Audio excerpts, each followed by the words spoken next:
오늘 우리에게 주시는 하나님의 말씀은 로마서 1장 6절에서부터 7절입니다. 로마서 1장 6절에서부터 7절.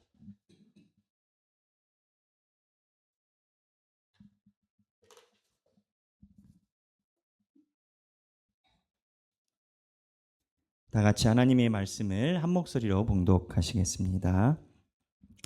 너희도 그들 중에서 예수 그리스도의 것으로 부르심을 받은 자니라.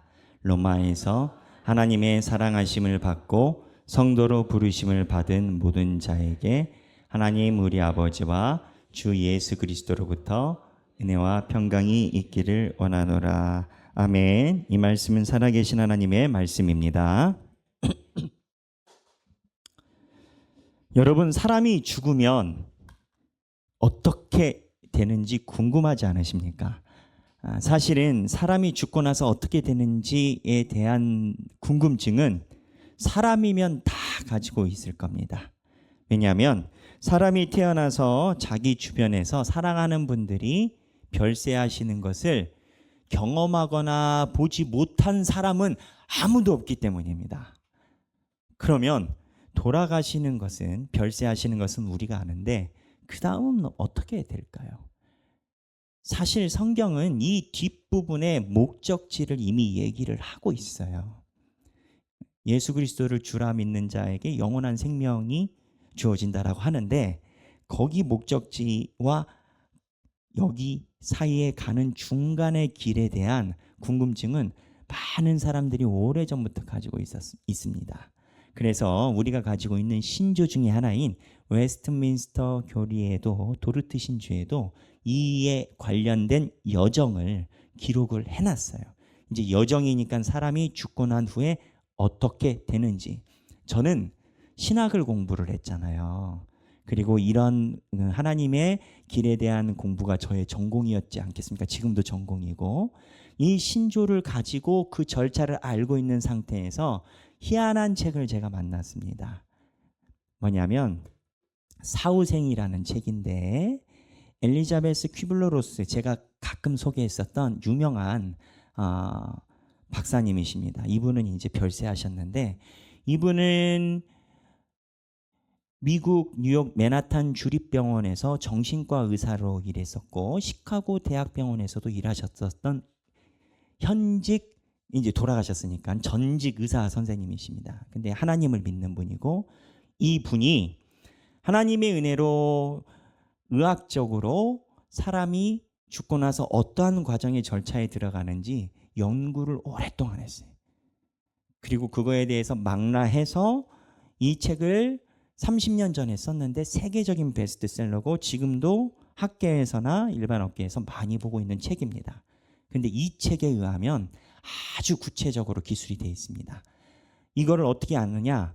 이렇게 하나님의 마지막 여정까지 가지 못하고 가다가 돌아온 사람들, 분명히 심정지가 됐는데 의학적으로 죽은 상태인데 몇 분 후에, 한 30분 후에 또는 뭐 1시간 후에 갑자기 사람이 심장이 돌아서 깨어나는 케이스, 이러한 케이스가 발생하는 경우들을 이 퀴블러로스가 만나서 어떠한 여정이 있었는지 조사를 했고, 이 조사 대상자가 1000단위가 넘어갑니다. 우리가 알게 모르게 하나님이 경험을 시키신다는 거예요. 그래서 그 내용을 잠깐 보면 그렇습니다. 처음에 똑같이 세계적으로입니다. 서로 아는 사람이 아니고 똑같이 하는 얘기가, 병원에서 내가 심정지 되는 순간 내가 누에 고치에서 무언가 영혼이 나오듯이 부웅 하고 나옴을 느낀다랍니다.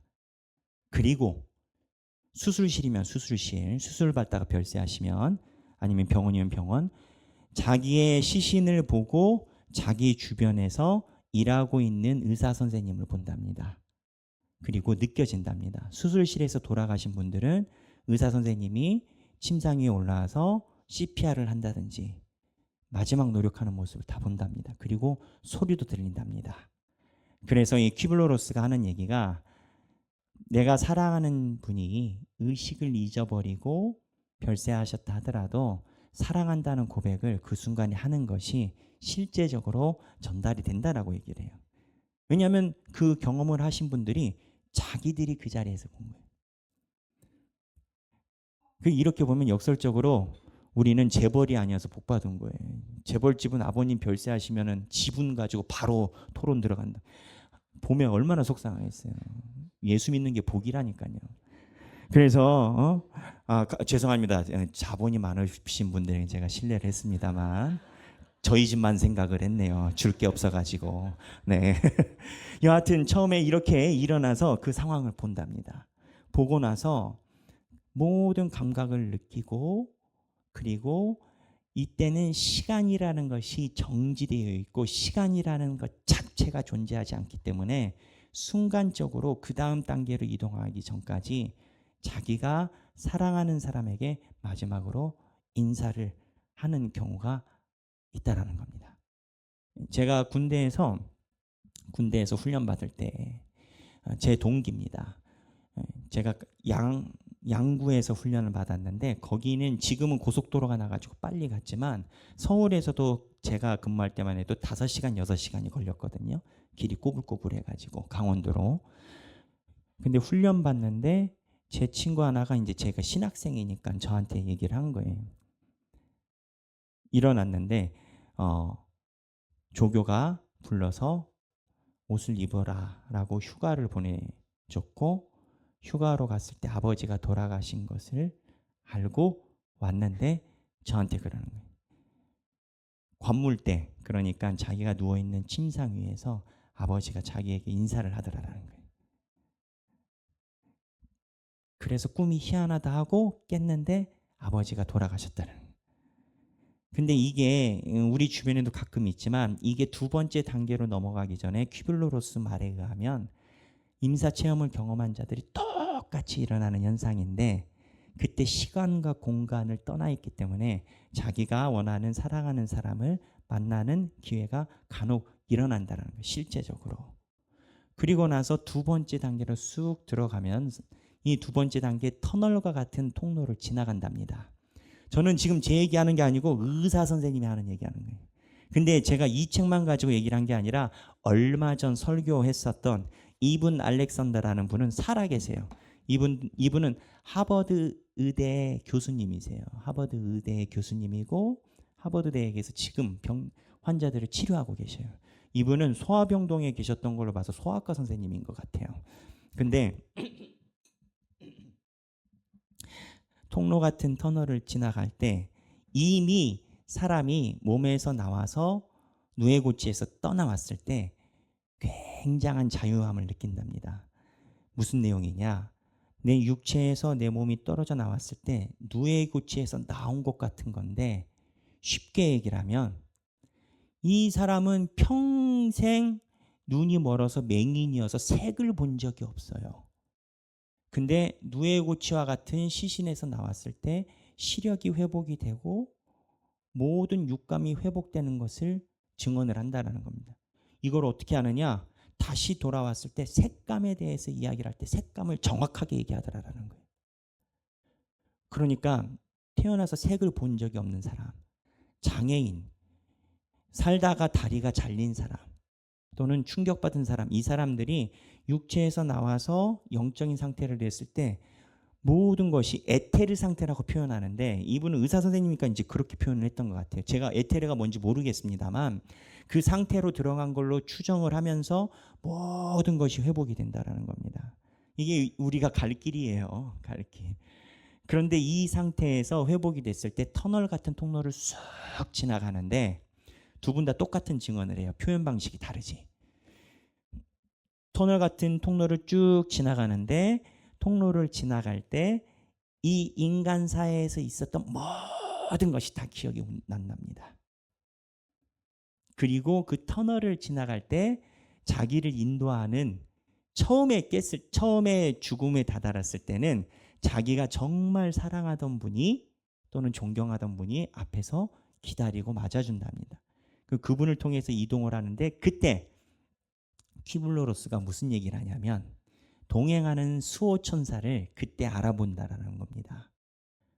그러니까 우리 한 영혼에 하나씩 하나씩 하나님이 돌보시는 천사가 있다는 거예요. 근데 이 말이 틀린 말이 아니라 마태복음 18장 10절에 보면 하나님이 어린아이들 옆에 있는 천사가 날마다 주님을 배웁니 어린아이들을 업신여기지 마라 라고 예수님이 이야기를 하세요. 근데 퀴블로로스는 신앙인이니까 이 말씀도 알고 이 기록도 알기 때문에 본인이 보니까 아이들이 영아의 상태에서는 하나님이 곁에 주신 수호천사를 본다라고 퀴블로로스는 확신을 하더라고요. 그런데 아이가 자라면서 두뇌가 성장하면서 옆에서 지켜주던 수호천사를 보지 못하게 되는데 사실은 옆에 있다라는 겁니다. 여러분 옆에 세콤보다 대단한 분이 KT 텔레카보다 대단한 수호천사가 하나님의 자녀인 다 있다라는 거예요. 근데 같이 있는 이 수호천사가 나중에 깼을 때 그 자리에서 보인다라는 겁니다. 이 수호천사의 역할에 대해서는요, 칼빈이 요한일서 5장 18절 성경에 기록되어 있는데 우리 일생 동안 이 수호천사라는 단어는 정확한 단어는 아닙니다. 뭐라고 표현할지 모르니까 이 수호천사가 우리가 마귀의 길에 빠지지 않도록 노력하는 성령님과 함께 일한다라고 돼 있어요. 그러니까 백영기 목사 옆에도 하나님이 돌보게끔 보내신 천사가 있고 여러분들 옆에도 다 있다라는 겁니다. 근데 이거를 잠깐 신학으로 빠지면 이 수호천사들이 하는 일이 있어요. 하나님을 만나게끔 하는 겁니다. 퀴블로로스는 학계 논문이니까 그런 표현은 극도로 안 씁니다. 그런데 내 눈엔 보이죠. 그 문구가. 왜냐하면 나는 목사니까 무슨 표현으로 무슨 의도로 썼는지 아니까. 근데 이 터널을 통과할 때 물질 세계를 통과해서 이 터널을 통과할 때 모든 게 생각이 나는데 그 상태에 생각이 나는 상태에서 느껴지는 건 내가 그 순간에 하나님의 사랑으로 갈림길에서 결정을 했을 것을 이게 일어난답니다. 다른 쪽으로 얘기를 하면 지은 죄가 다 생각이 나는 걸 수도 있겠지만 그 결론은 아쉬움이 남는다는. 그래서 이제 그 파트에서 퀴블로로스가 살짝 빠져서 이야기를 하는 게 자기 삶에서 아쉬움을 남기지 말라고. 다 기억나는. 그 다음에 마지막에 이제 빛이라는 곳으로 인도가 됩니다. 퀴블로로스도 그 경험을 했거든요. 성경에 보면은 바울이요. 고린도서에 보면 3층 천을 경험했다라고 기록이 돼 있어요. 개역개정에는 표현이 뭘로 바뀌었는지 제가 까먹었는데 개역 한글엔 3층 천이라고 되어 있는데 바울 또한 하나님이 부르셔서 이 경험을 하셨습니다. 그러니까 성경에 있는 이야기라는 거예요, 여러분. 근데 바울이 자세히 기록을 안 해요. 그 이유가 사람들이 어떻게 보면 본질이 아니라 과정일 뿐인 이곳에 너무 집중을 할까봐 기록을 안 한다라는 바울의 기록이 있어요. 근데 오늘은 제가 이야기하는 로마서의 내용을 이야기를 하려면 이 내용을 우리가 알아야 돼요. 그래서 맨 마지막에 빛의 단계로 들어가면 돌아오는 사람이 없답니다. 빛이 그 빛의 성광 안에 들어가면 너무나 포근하고 하나님이 나를 말로 표현할 수 없듯이 무언가 모든 것이 느껴진다는 겁니다. 이 이분 알렉산더 이분은 더욱더 자세히 서술한 게 지구에서 끝으로 쫙 터널 같은 걸 올라가면서 모든 것을 느끼고 영적인 존재와 모든 것을 느끼다가 빛 앞에 갔는데 빛 앞에 들어가려고 하는 찰나에 자기가 알지 못하는 어떠한 힘과 음성에 의해서 다시 내려왔다라고 하거든요. 이분 알렉산더는. 근데 내려오면서 다시 착착착착착 다치기 시작했다라는 겁니다.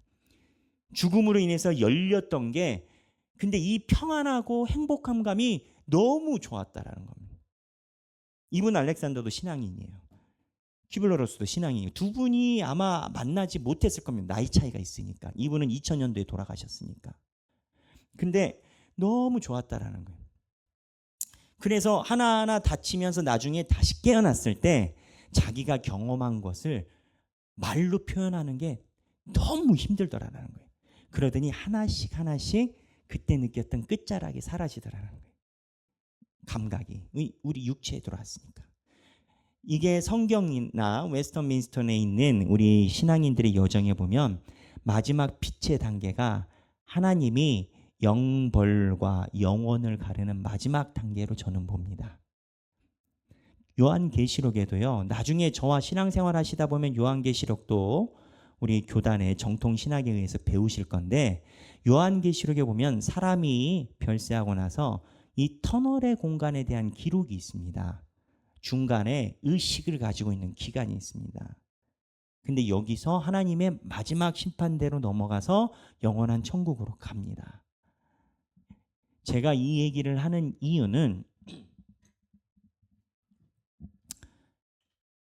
우리가 죽고 난 다음에 생이 있습니다. 근데 이 생을 조금 더 적극적으로 이 두 분은 생이 있다라고 얘기를 하는 게 아니고 죽음이 없다라고 얘기를 합니다. 이 땅에서 심장이 멎는 거지 하나님의 영원한 호흡이 있다라는 겁니다. 차이는 뭐냐? 영원한 생명이냐 영원한 벌이냐, 이 차이라는 거예요. 근데 하나님께서 이러한 이제 임사 체험에 관련된 책들 몇 권 더 있는데, 그러한 책들을 살펴보면 또 공교롭게 하나님들이 다 의사 선생님들을 이렇게 경험을 시키세요. 의사 선생님들이 신체에 흘러가는 멘탈을 잘 하시니까. 거짓말 하겠어요? 거짓말 안 하지. 이거 세계적인 책이에요. 한국에서만 읽히는 책 아니에요. 저는 이러한 기록들을 보면서 무슨 생각을 하냐면, 왜 만드셨을까?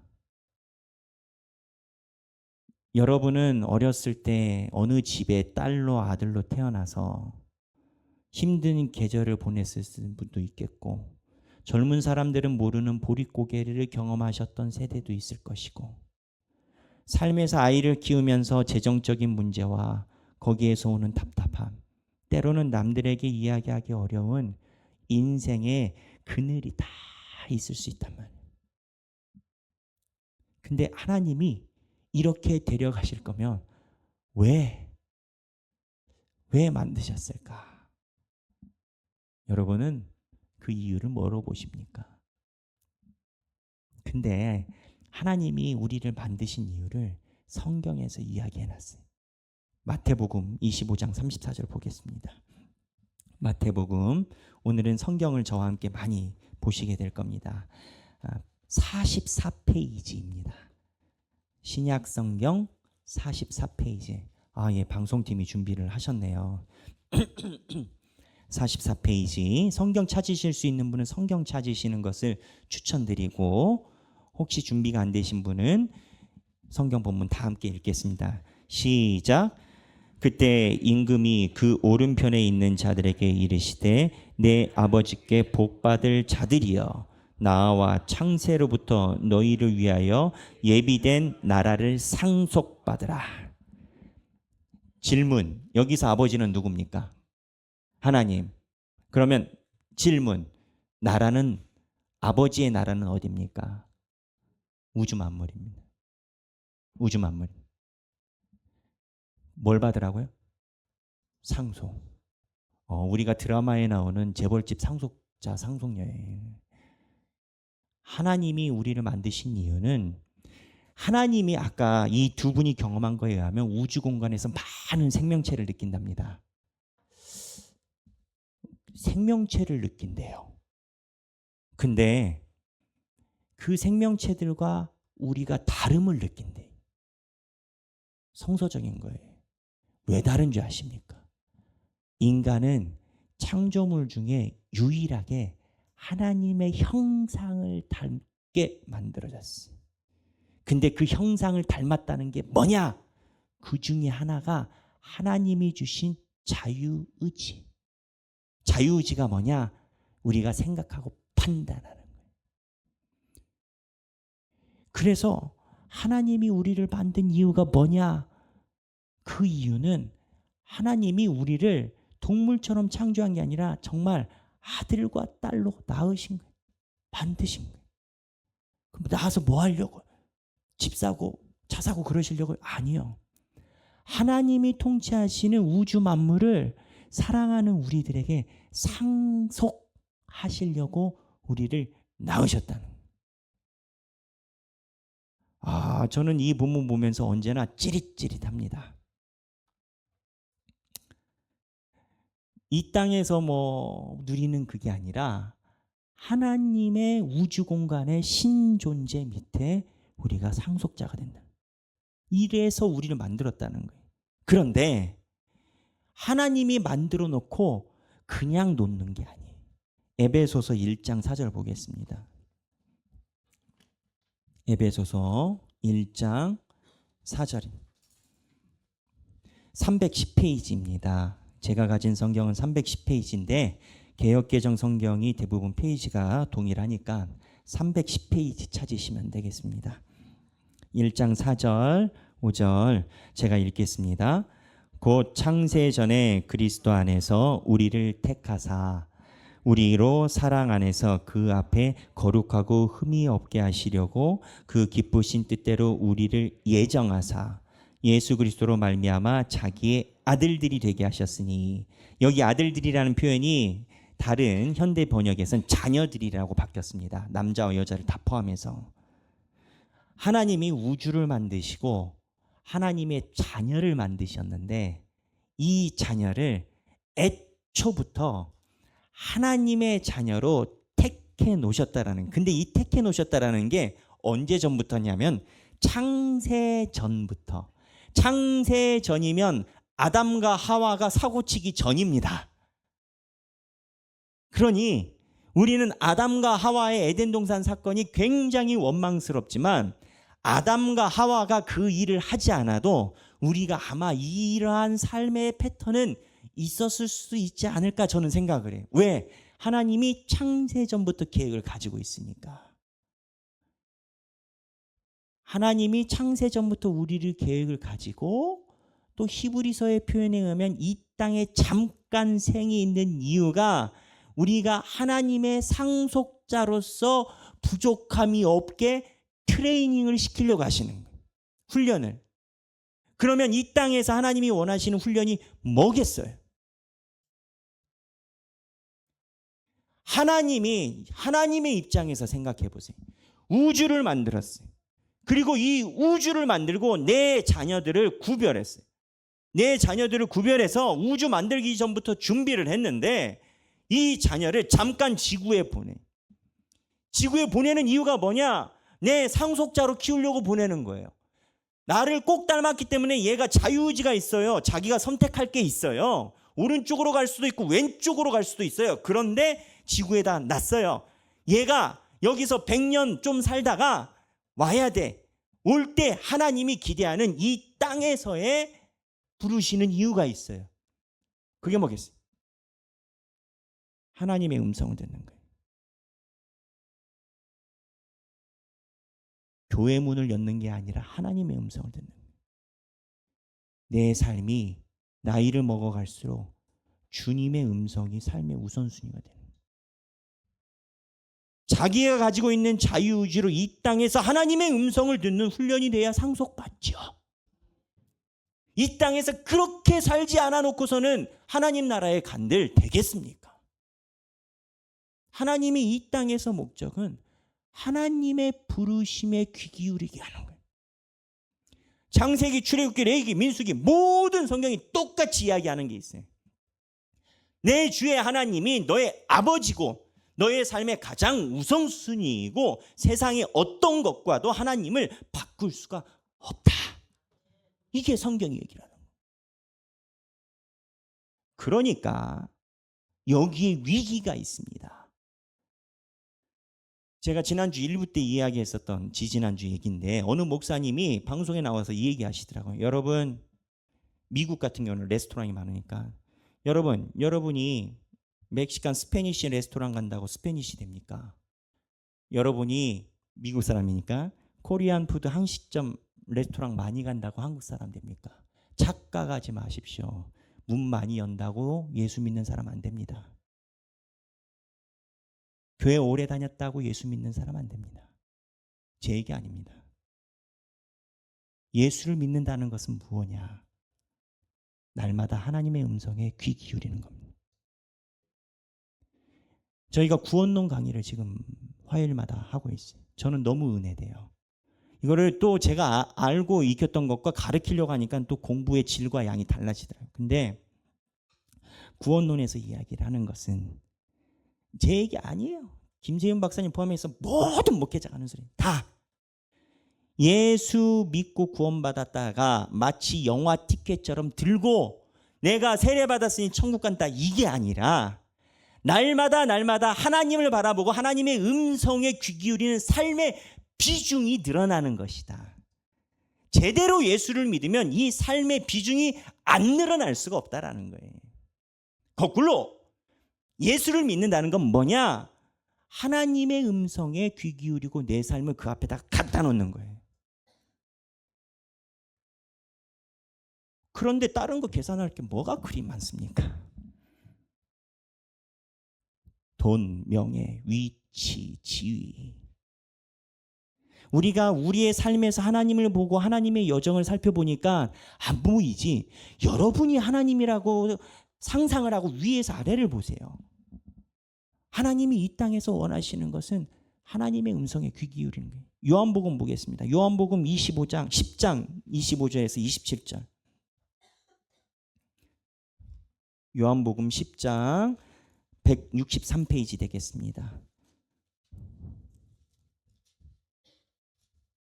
163페이지 요한복음 10장 25절에서 27절 다 함께 읽겠습니다. 예수께서 대답하시되 내가 너희에게 말하였으되 믿지 아니하는도다. 내가 내 아버지의 이름으로 행하는 일들이 나를 증거하는 것이거늘 너희가 내 양이 아니므로 믿지 아니하는도다. 내 양은 내 음성을 들으며 나는 그들을 알며 그들은 나를 따르느니라. 하나님의 음성을 듣는 자는 하나님의 교회에 나와서 예배 드릴 수밖에 없습니다. 하나님의 음성을 듣는 자는 연차가 진행이 되면서 하나님 앞에 말씀과 기도의 전념을 할 수밖에 없습니다. 하나님의 음성과 말씀이 하나님의 성경에서 나오니까. 그게 아니면 방향을 잃으니까. 근데 여러분 그렇게 성경 가까이 보십니까? 하나님 음성에 그렇게 귀 기울이십니까? 대한민국 교회의 가장 이상한 점이 미국 교회는 안 그래요. 일단 미국 교회는 직분이나 이런 거에 대해서 굉장히 엄격하고 그게 안 되면 안 된다라고 생각하고 목사에 대한 개념도 달라요. 목사는 목회에 대한 프로페셔널. 목회는 목사님이 하는 거고 나는 사장님, CEO, 나는 내 회사에서 하는 거고 이런 개념이 있어요. 미국 사람들은 딱 다른. 그래서 미국 사람들은 직분에 대한 얘기 없는데 한국 교회에서 부끄러운 것이 하나님의 말씀에 대해서 제대로 집착해 본 적도 없고 하나님의 말씀에 대해서 관심을 가져본 적도 없는데 하나님 앞에서 성령의 이름으로 기름 부음 받았다. 기름 부음 받는 게 그게 증거가 아니라 하나님의 음성에 날마다 귀를 기울이고 하나님의 부르심에 응답하며 살아가는 것이 그것이 하나님이 부르시는 구원이라는 거예요. 수없이 많은 목사님들이 한국교회 교인뿐만 아니라 성도들한테 하는 얘기가 착각하지 말라라는 거예요. 스페니시 레스토랑 간다고 문 연다고 다 멕시칸 되냐 이건 거예요. 미국 사람들 보고 당신들이 한식 친다. 중국집 많이 가면 중국 사람 됩니까 여러분? 안 된다는 거예요. 그러니 내 삶에 하나님의 부르심에 대해서 고심하는 것이 가장 중요해요. 그런데 하나님이 여러분들이 그냥 쓸쓸히 혼자 고심하게 놔두지 않아요. 요한일서 5장 18절 보겠습니다.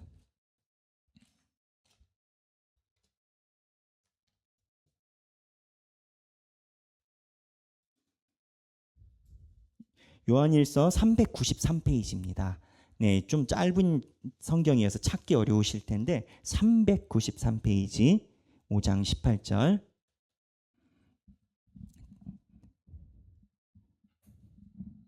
18절 읽겠습니다. 하나님께로부터 난 자는 다 범죄하지 아니하는 줄을 우리가 아노라. 하나님께로부터 나신 자가 그를 지키심에 악한 자가 그를 만지지도 못하느니라.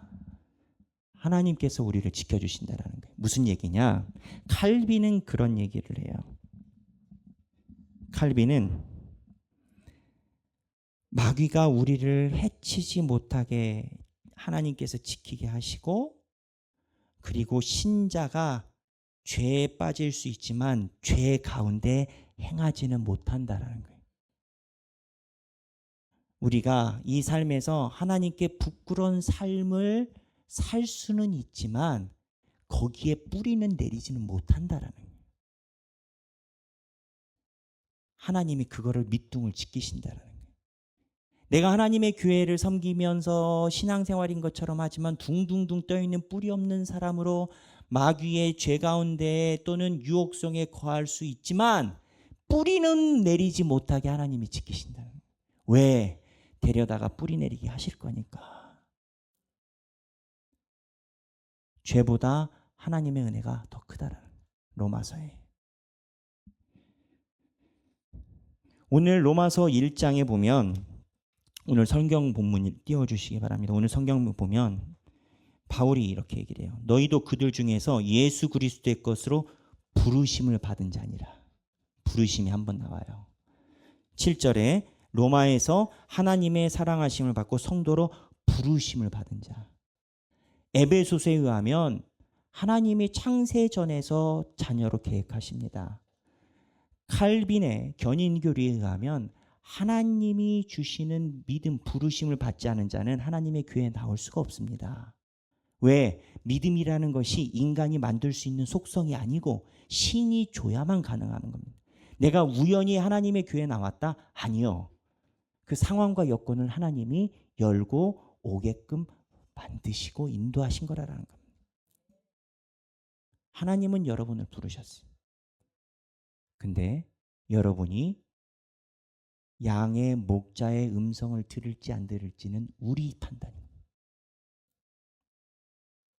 칼빈은 부르심과 효력 있는 선택을 나눕니다.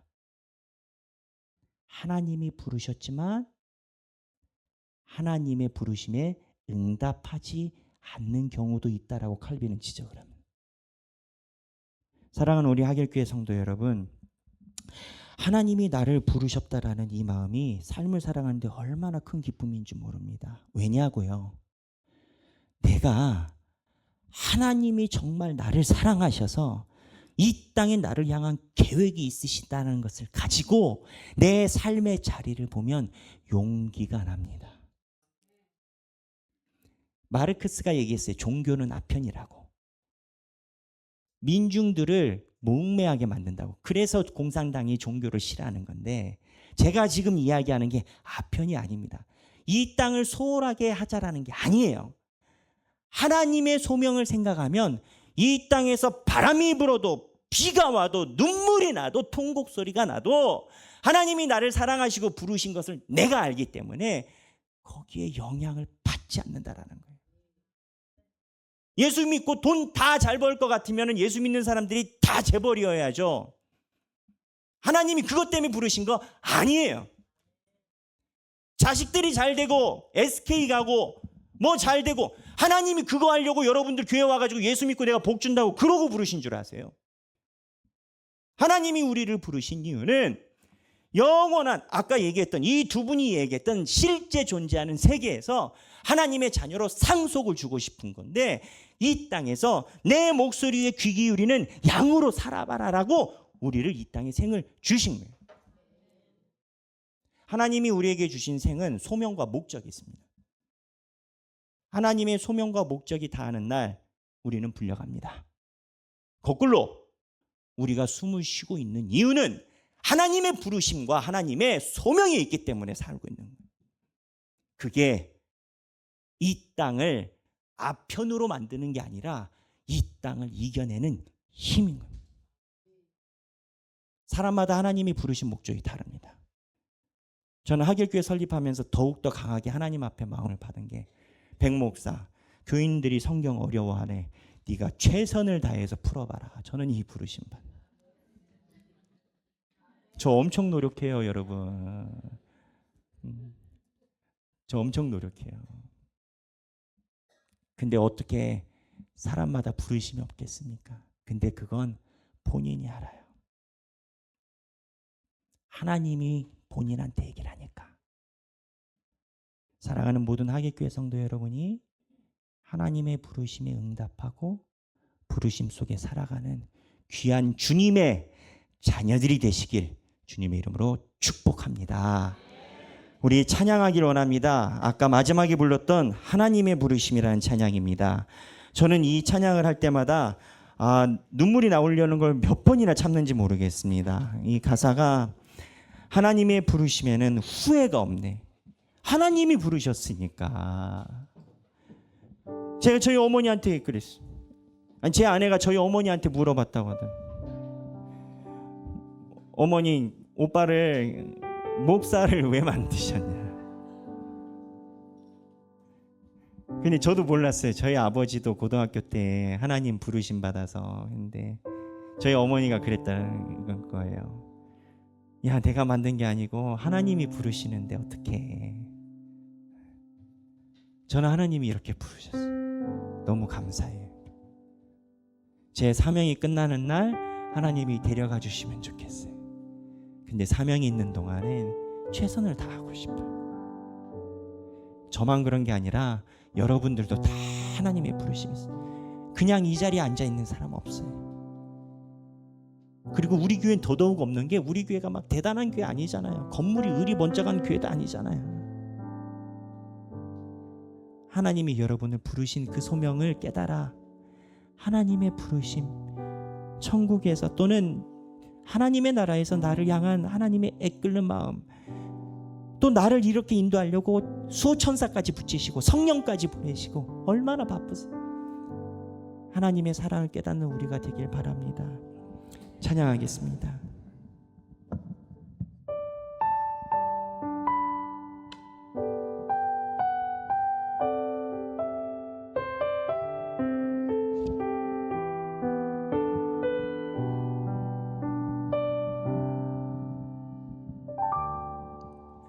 하나님의 부르심에는 후회하심이 없네. 내가 이 자리에 선 것도 주의 부르심이라. 하나님의 부르심에는 결코 실수가 없네. 나를 부르신 하나님의 신실하심을 믿네. 다시 한번 하나님의 부르심에는 하나님의 부르심에는 결코 실수가 없네. 내가 이 자리에 선 것도 주의 부르심이라. 하나님의 부르심에는 결코 실수가 없네. 나를 부르신 하나님의 신실하심을 믿네.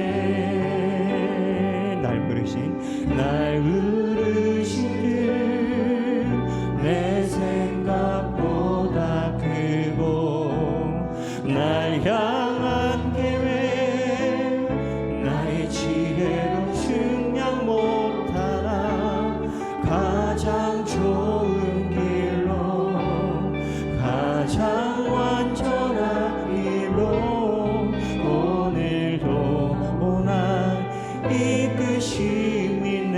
다시 한번 하나님의 부르심에는 하나님의 부르심에는 후회하심이 없네.